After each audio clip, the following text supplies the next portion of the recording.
Betsy and welcome to Headbangers Bowl. On today's episode we will be turning it up to 11 and talking about the rockumentary This is Spinal Tap and trying the limited edition Ultimate Chocolate Oreos.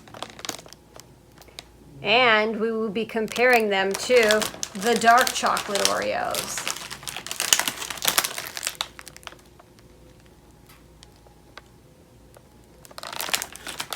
So let's open these up. Have you ever had a recurring dream that you go to open your guitar case to play guitar and your guitar is missing but your case is filled with Oreos? Let me know in the comment section below. So let's open these up here. There we go. And it looks like it has 3 layers of cream on the package. And here we go. So those do look quite thick. The cream does look quite thick on those. All right. So let's see. See if we can see 3 layers of cream. Oh, okay. So there's like a medium kind of chocolate color, a super dark brown, and then almost a black color. So let's try each layer. The first layer just tastes like a mild chocolate.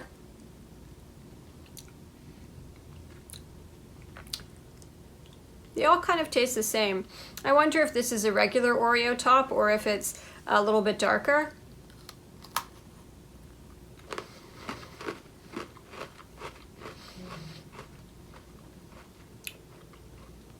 Tastes pretty standard to me. All right, let's try it as a cookie.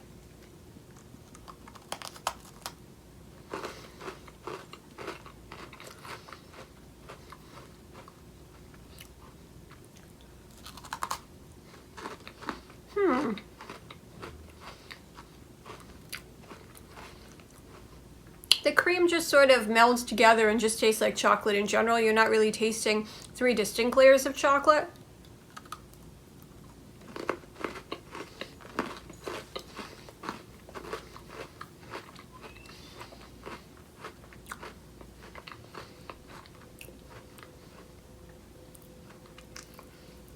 I don't think that that's a very specific Oreo in terms of having the 3 specific flavors. It just tastes like a chocolate Oreo in general, or like a Fudgio almost. Before I rate it, let's compare it to the dark chocolate Oreo, which are these ones here, and see how similar, how different it really is.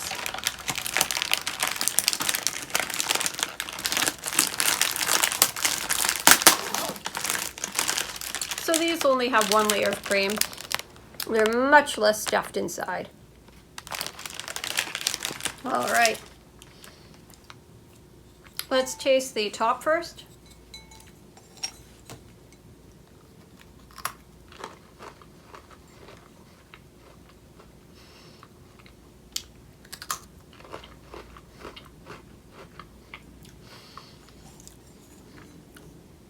That might be a bit darker than a regular Oreo shell. I'm not 100% sure on that. And it just is a 1 layer of cream.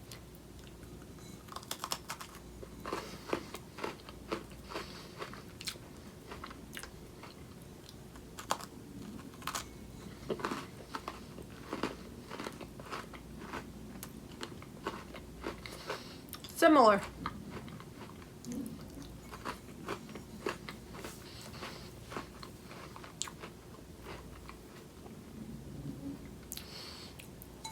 I would say the ultimate chocolate is a little bit lighter. The dark chocolate does actually taste darker, but in terms of the ultimate chocolate, it just tastes like chocolate. You could buy Fudgios, and even though that's just 1 layer compared to 3, the difference is almost undetectable. They're good, but it would be much cooler if you could actually taste each individual layer. I'm going to give them a 7 out of 10 horns in the air. And the dark chocolate Oreos I really like. I'm going to give those a 9 out of 10 horns in the air. Spinal Tap the band consists of lead guitar Nigel Tufnell, played by Christopher Guest, lead singer and co-lead guitar David St. Hubbins, played by Michael McKeon, bassist Derek Smalls, played by Harry Shearer, drummer Mick Shrimpton, played by R.J. Parnell, and keyboardist Viv Savage, played by David Caff. The rockumentary was written by Guest, McKean, and Shearer, as well as Rob Reiner, who also directed the film and plays director Marty DeBurgi. The majority of the movie was improvised. The movie follows the fictional heavy metal band Spinal Tap, one of the loudest bands in England. Before Spinal Tap were a metal band, they had a hit called Listen to the Flower People.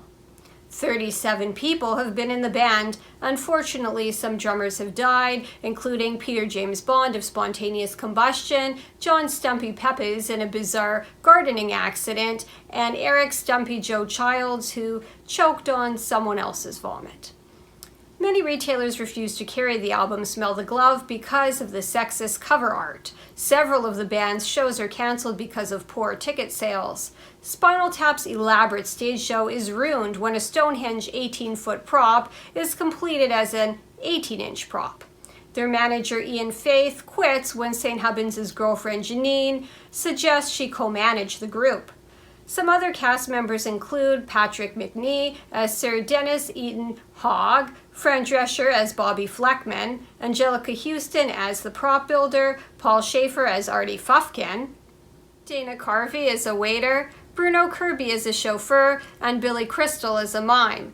Some great scenes and quotes from the mockumentary include Nigel Tufnell asking DeBurgi to listen to the sustain of his 1959 Flame Gibson, although it's not plugged in. He also tells DeBurgi, don't touch one of his guitars, don't even look at it, it's not to be played, as well as informing DeBurgi these amps go up to 11.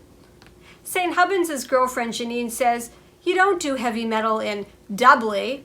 Of course she meant to say Dolby. Nigel declares, I quite like tuna, and is disturbed by the small bread and overhanging meat of some party sandwiches. At one venue, hilarious parts include Spinal Tap getting lost on their way to the stage.